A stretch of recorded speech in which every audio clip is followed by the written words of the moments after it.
Hello दोस्तों, veterans, नमस्कार। मैं दीवान सिंह। मैं आपको बताना चाहूँगा कि आज एक एएफडी का केस है और ये डिसमिस्ड केस है।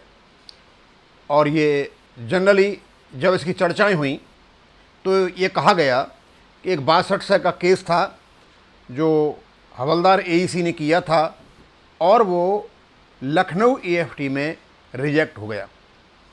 एक्चुअल तथ्य क्या थे मैं आपको बताऊंगा, लेकिन उससे पहले बताना चाहता हूं मैं आपको कि OROP 2 की विसंगतियों के लिए जो धरना चला हुआ था जंतर मंतर पर या कहीं भी कैसे भी चला हुआ था और जितने भी संगठन कर रहे थे, अब लेटेस्ट डेवलपमेंट ये है कि जंतर मंतर के तो लोग थे वो टूट गए, स्कैटर्ड हो गए। और भी जो लोग इसमें लगे हुए हैं अपने अपने एसोसिएशन अध्यक्षों के नाम से, मुझे बड़ा दुख होता है ये सुनकर के कि शोरगुल ज़्यादा है और काम ज़्यादा है, कम है। हर आदमी ये चाह रहा है कि मैं अपने को प्रोजेक्ट करूं, मैं अपने को प्रोजेक्ट करूं।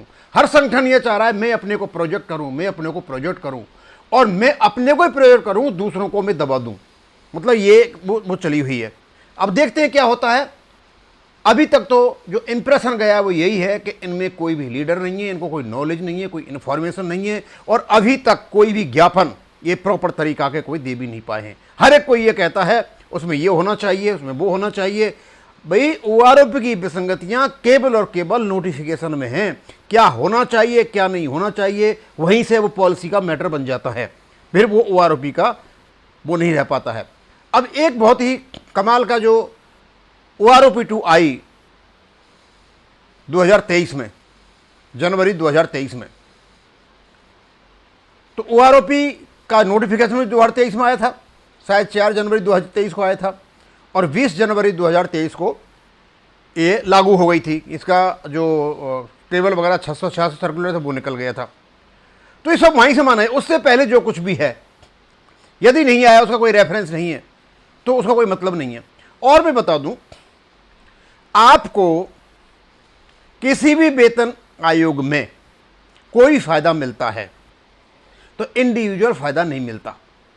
केवल और केवल जब OROP का नोटिफिकेशन आता है तो वहां से आपको वो फायदा मिलना शुरू होता है।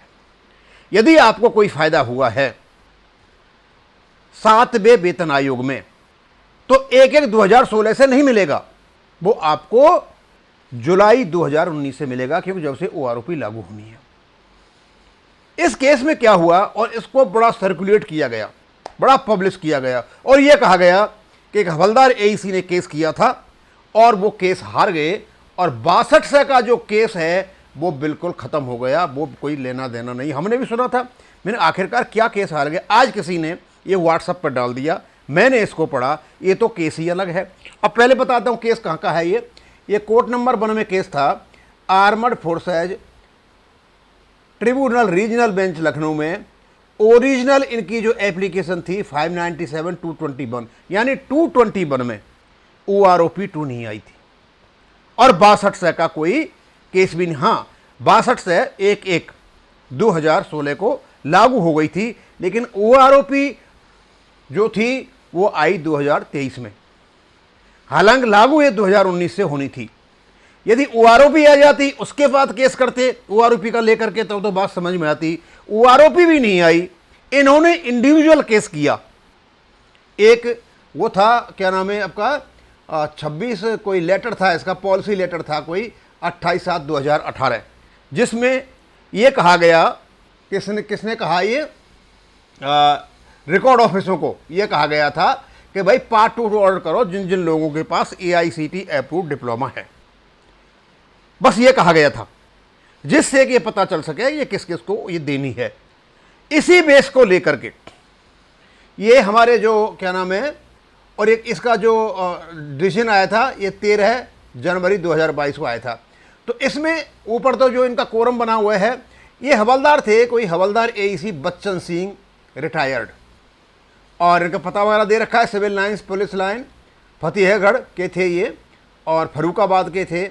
और इन्होंने खुद केस लड़ा था और अगेंस्ट इंडिया के थे, वो मैंने लिया नहीं है क्योंकि उस पर जगह नहीं रहती। यानी बच्चन सिंह ने केस लड़ा और इन्होंने OROP के संदर्भ में केस नहीं लड़ा। यह ध्यान देने वाली बात है। इन्होंने ओआरओपी के संदर्भ में नहीं लड़ा। और ये क्या था, ये भर्ती होते हैं 5/8/1963 को और 31/8/1978 को ये रिटायर भी हो जाते हैं 15 साल की सर्विस करके। अब सवाल ये उठता है कि 2021 में केस करते हैं जब ओआरओपी का 666 सर्कुलर नहीं आया था या लागू नहीं हुई थी उससे पहले, और 1/1/2016 को जो रिकमेंडेशन आती है उनका ये DO2 पार्ट कराते हैं। क्या इसके लिए कोई ये एलिजिबल थे? सवाल उठता है नो। इनका केस ही ले जाना AFT में गलत था। 1/1/2016 से भाई किस बेस पे आप अपना DO2 का पब्लिकेशन मांग रहे हो? यदि आप ऑप्शन नंबर में 1 में मांग रहे हो कि ऑप्शन नंबर 1 में, तो वो तो ऑटोमेटिक किया है इन्होंने, क्योंकि उसमें पेंशन कम पड़ रही थी, इसमें ज़्यादा हो रही थी। एयरफोर्स का, नेवी का हुआ है, उसमें तो DO2 की जरूरत थी नहीं। अब आ गया बात ये यहां पे, अब क्या है, इनका जब इंडिविजुअल केस था तो ऐसा है कि जो पे कमीशन होते हैं, जैसे 1/1/2016 में जो पे कमीशन आया उसमें जितने भी परिवर्तन हुए और उससे पहले के जो पेंशनर हैं, कोई जरूरी नहीं है कि 2016 को जो फायदा हो रहा है वो आपको भी हो जाए। ऐसा कहीं भी नहीं लिखा और ऐसा कोई होता नहीं था। केवल और केवल आपको फायदा होगा, क्यों? करंट पेंशनर की पेंशन जब पास्ट पेंशनर को जाएगी, और वो केवल जाएगी ओआरओपी के लागू होने पर। यदि ओआरओपी नहीं है तो आपको कोई भी फायदा नहीं मिलेगा, केवल और केवल आपको मल्टीप्लीकेशन फैक्टर से आपकी पेंशन बढ़ेगी। और यदि ओआरओपी है तो जिस डेट से ओआरओपी लागू है उस डेट से करंट पेंशनर की पेंशन पास्ट पेंशनर्स को regardless of the date of retirement आपको पीछे वाले को चली जाएगी। अब बच्चन सिंह को यदि इन्हें AICT कर रखा है, जैसे कहते हैं B.Ed और AICT के इक्विवेलेंट हैं, तो इनको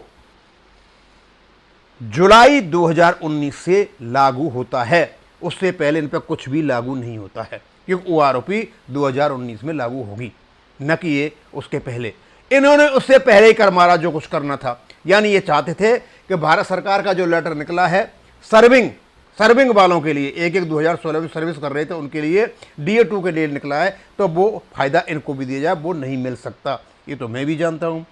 अब पता नहीं बच्चन सिंह जी कैसे इस चीज़ को इग्नोर कर गए या किस उद्देश्य से गए। यहाँ तो ये अर्थ निकल रहा है, ये चाहते थे कि 2018 में जो DO2 हुआ है वो मेरा भी किया जाए। बच्चन सिंह जी, आपको नहीं मिल सकता, जब तक नहीं मिल सकता जब तक OROP का जो इफेक्ट आप पर नहीं आएगा, और वो इफेक्ट आता है 2019 से। अब इन्होंने जो कुछ भी कहा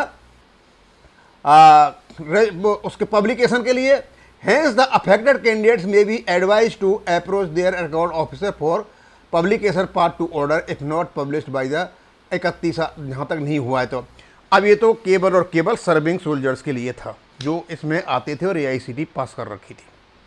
अब भारत सरकार के पास तो बड़ा सीधा साधा जवाब था कि इनको अलाउड ही नहीं है। अलाउड हुआ तो OROP से होगा। OROP 2023 में आई थी, जनवरी 2023 में। उससे पहले आप केस कर रहे हो, तो 62 से वाले केस से लेना देना OROP वाले से इसका कोई भी लेना देना नहीं है। ये बच्चन सिंह जी का ये निजी केस है, अपने हिसाब से किया केस है, और वो बिना OROP के ही 62 से लेना चाहते थे, जो पॉसिबल नहीं है। ये केस था। मैं आपको इसलिए डाल रहा हूं कि अब तक जो कन्फ्यूजन खास करके AEC वालों में हो रहा था, और कई लोग कह रहे थे कि ये तो 62 से का केस तो पहले ही हार चुके हैं, अब ये केस क्यों कर रहे हैं। 62 से का केस नहीं है ये केवल और केवल एक DO2 पब्लिश कराने के लिए केस हुआ था, जो कि इनको एलिजिबल नहीं था। वो केवल एलिजिबल होता है केवल और केवल OROP के उससे।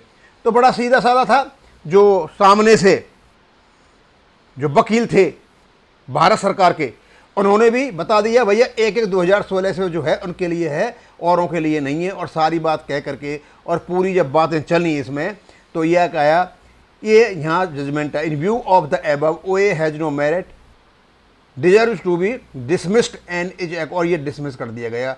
इस डिसमिस की बहुत ज़्यादा चर्चाएं हुई थी कि वो डिसमिस कर दिया गया है, ये हो गया 62 से वाले केस से OROP में जो मेंशन हो रहा है उसका इस इंडिविजुअल केस से कोई लेना देना नहीं है। और इवन इनने कोई OROP की बात की भी नहीं है। OROP में जो 62 केवल और केवल जो 2018 में फिगर्स हैं करंट पेंशनर्स की, उसमें एक्स पे 6200 शामिल है। और होमोजीनियस ग्रुप जो 2016 का है, 2018 का है, उसकी पेंशन ऑटोमेटिकली प्री 2016 वालों को जाएगी। वो एक अलग चीज़ है, इनकी एक ये अलग चीज़ है। केवल मैं इसको क्लियर करना चाहता था, इसलिए मैंने इसको डाला। ये केस मेरे पास आज आया और इस केस को मैंने पढ़ा कि एक्चुअली क्या है। तो बच्चन सिंह जी ने अपना ही केस लड़ा है, न कि OROP से इसका कोई लेना देना नहीं है। 6200 एक्स 6200 से कोई लेना देना नहीं केस से। अब इसको मैं यहीं ख़त्म करूँगा। थैंक यू, धन्यवाद।